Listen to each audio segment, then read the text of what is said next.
Hello guys, girls global channel সবাইকে welcome. তোমরা আর যেই করো না কেন, জাংকুকে কখনো বিশ্বাস করবে না।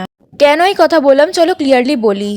জাংকুক দেখতে যেমন ইনোসেন্ট, তার কথা তার থেকে বেশি ইনোসেন্ট। সে অনেকবার আর্মিদের চুনা লাগিয়েছে। ফর এক্সাম্পল, জাংকুক আর্মিদের বলেছিল তার বাবা স্মোকিং করেন, আর সেটা স্বাস্থ্যের পক্ষে ক্ষতিকর।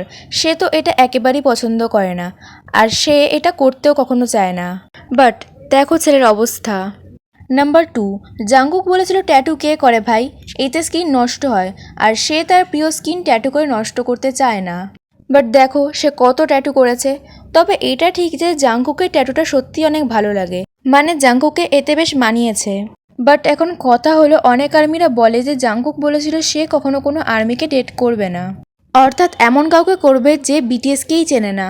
যদি এটা সত্যি হয় তো আর্মিদের পুরো চান্স আছে যে জাংকুক আর্মিকে ডেট করবে, কারণ এটা তো জাংকুকের হ্যাবিট, যেটা বলে তার উল্টোটা করে। তো গাইস, আজকে ভিডিওটা এ পর্যন্তই। ভালো লাগলে একটি লাইক এবং চ্যানেলটি সাবস্ক্রাইব করে দিও। Thank you.